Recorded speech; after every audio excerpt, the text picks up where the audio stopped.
Howdy and welcome to Moose Podcast 213. Well, welcome to top of the week, folks. Thanks so much for taking time out of your schedule to sit there and give me a listen. I'm really grateful. You guys are still out there putting out great information, and I appreciate you spreading the word when it comes to this thing called photography. The more we share, the more we grow as a community. And of course, the more you teach, the better you become a photographer. So thank you ever so much. And thanks to my good friends at Bedford's Camera, Bedford.com. Now, the Bedfords, right now, they've been really busy this past week. A lot of you have got your Nikon Z6 II. Some people have received them. Some have them en route. Bedford's is like a one-arm paper hanger, busier than heck getting them out. And I thank you because mine's en route as well. I can't wait to get that bad boy in here and have some fun.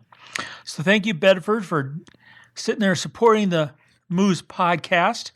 Remember, when you go to bedfords.com, make sure you click on the discount, put in that MOOSE, or when you talk to them on the phone, you'll save some real money. And of course, shipping is often free, and it's just most of the time, no sales tax. Bedfords.com. Great friends to us photographers. Let's get right into this week's podcast. Somebody, I have to stop, and had a great email. And a person said, "Do you ever run out of topic for podcasts?" It had to make me laugh. There's sometimes a little more challenge, but as you might imagine, I always have something to talk about. And this week's no different. Comes from another conversation a little while back, another Zoom chat. And the person asked, how I talk about the storytelling thing. And they said, imagination required? And the way they said it, I'm not really doing justice to it, had all sorts of implications into it. But the gist of it was, I talk about, visual storytelling, arranging elements, put them together so when the viewer looks at our photograph, smacks them right between the eyes, grabs their heartstrings, gets them involved in our photograph, and in the perfect world, gets them involved in their own world. And in this process, imagination's part of it. But this person's question was kind of like, is imagination really required? Is it like, if you have no imagination, should you not try photography, go back to knitting? I'm not sure that's where he came from, but anyway, should you? And he got me to thinking when he asked that question. Now, some of the folks out there, I know you. I know who you are. I know who you are, and you've gone shooting with me, and I have a pretty vivid imagination. I'll sit there and I'll look at the viewfinder, be it a rock, a tree, a critter, a person, a plane, whatever. And as I talk to myself, you can hear my imagination, they hear my imagination, often going quite wild, in tangents that a sane person would never say, let alone say it out loud, let alone trying to think of these things and running this storyline through your head while arranging elements to the viewfinder. So for myself, when it comes to taking these photographs, the vast majority of the time, there has to be some sort of something going on, partially self-entertaining, something partially trying to connect the dots, partially trying to justify why even taking the picture or be out there.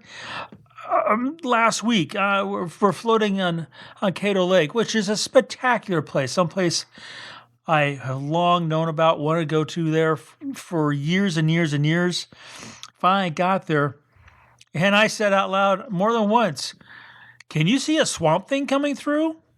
Because you've got these cypress and Spanish moss, and you got bird calls and sounds and all this incredible mystery where my imagination was going wild.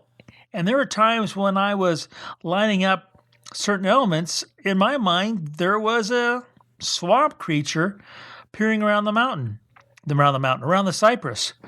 Now, it was kind of funny. Still makes me laugh. Our guide and our captain, Rich, which, by the way, he is outstanding.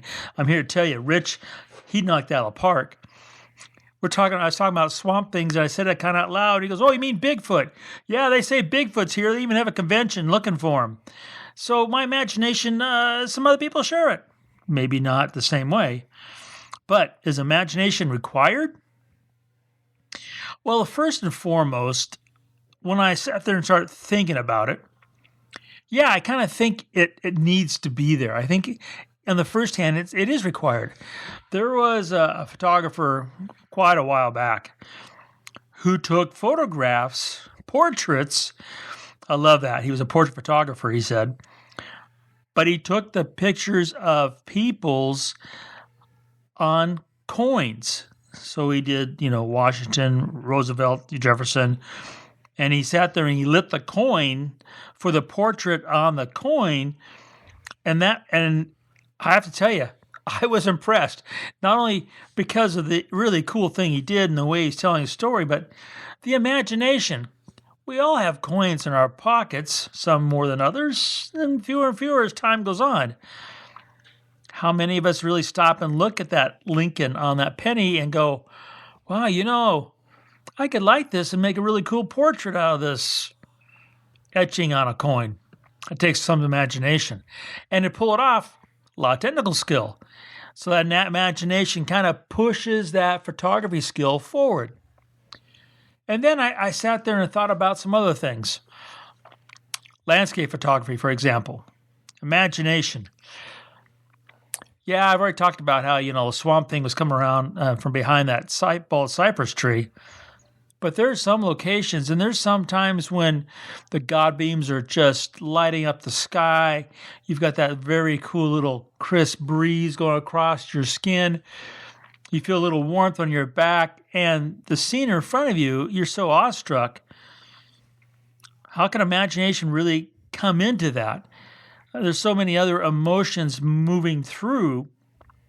There's no room for imagination, at least not in my head sometimes. Yet those photographs are successful. I still take them. I arrange the elements.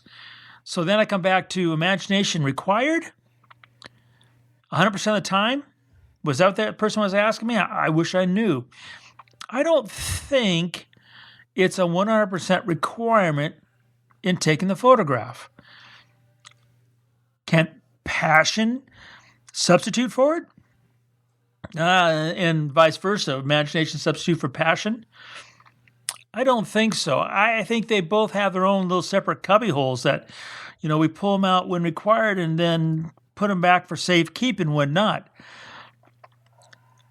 Now, how can this help you move your photography forward?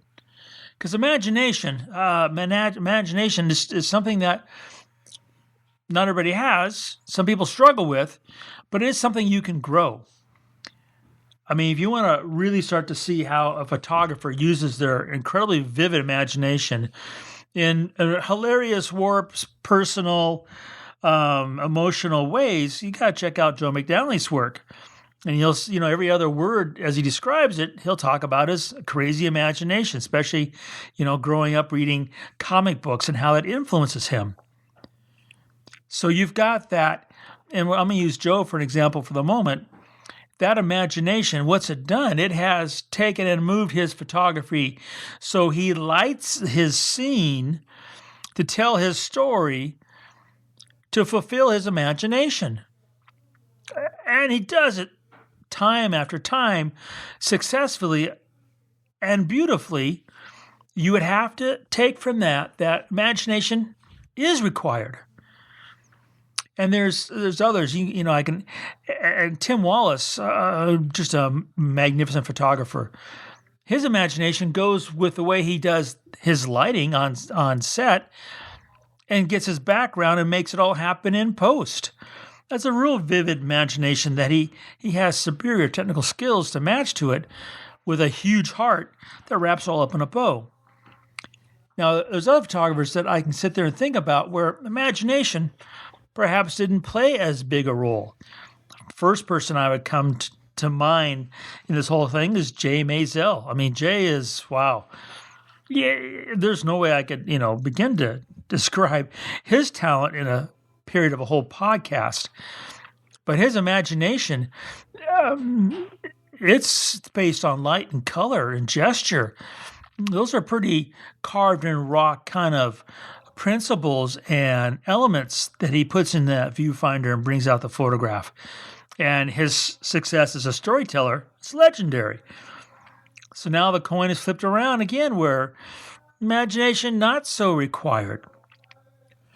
Let's say you want to actually figure this out for yourself. How could you do it? Maybe you could go the Joe McNally way and read a lot of comic books. Maybe you could sit there and watch a whole lot of animated anime, how do you pronounce that stylized fantasy cartoons that you can see. Maybe it would come from reading books and not exactly, fiction, but nonfiction, maybe sci-fi. The thing is, you're all different. I'm different. And because we are all different, how we light our imagination and then how we plug into it is going to be different. The idea, though, is to have an imagination that you can, when required, and I think that's the way I would, take this whole thing. Imagination is not necessarily required, but in certain scenarios it is, and certain it isn't. And those times when the imagination is required, you need to have the ability to tap into your own vivid imagination to pull out what you need to make that click your story. Now, like anything in photography, there is no clear path, no easy way to sit there and decide this is what you need. Not like I'm going to buy a lens or a body, which necessarily doesn't always work out as what you need either. But you might get the idea from the majority of these podcasts that I think that photographers improve by looking inside of themselves and thinking about who they are and how they see the world and how they want to share that. And I think that's where imagination really has a very important part in our photography, is when it comes to sharing. I have a friend who's a really good photographer, and they always see these one little thing in their photograph, and their imagination goes zing off with it. And then you look at the photograph, and I've done it enough that I know what got their attention, but it didn't make a photograph. So there is these pitfalls out there that you can fall in when it comes to following your imagination. Because if I sat there and took a picture of a bald cypress scene from Cato Lake, and behind one of the trees is my imaginary Swamp Thing, and I shared it with you, how in the heck would you ever know that that tree's got a Swamp Thing behind it, right? I mean, unless I put a caption, third tree from the left, Swamp Thing hiding, and a big red arrow, you wouldn't know that my imagination went off on one of its wackadoo little jaunts in making the photograph. But perhaps the mysterious depth of the bald cypress swamp that the Swamp Thing lives in, maybe that whole rest of that would grab your imagination in a different way, grab your heartstrings. And though it started with something in my wackadoo mind, it finished up in a landscape photograph that just simply grabbed your attention, maybe grabbed your heartstrings, and at the very least, hopefully got you to look at what Cato Lake is all about. And at the very most, get you on Rich's boat and out there on the lake, experience it for yourself. And that's where imagination can really make a difference in your photography. So imagination required? Comes down to you, how you want to tell your story and grab people's heartstrings. But it could be a very potent tool that you can put inside your viewfinder and make your photography not only fun and entertaining, but rewarding as well. You folks stay safe out there. Take care. Thanks for tuning in once again. And remember to make every click your story.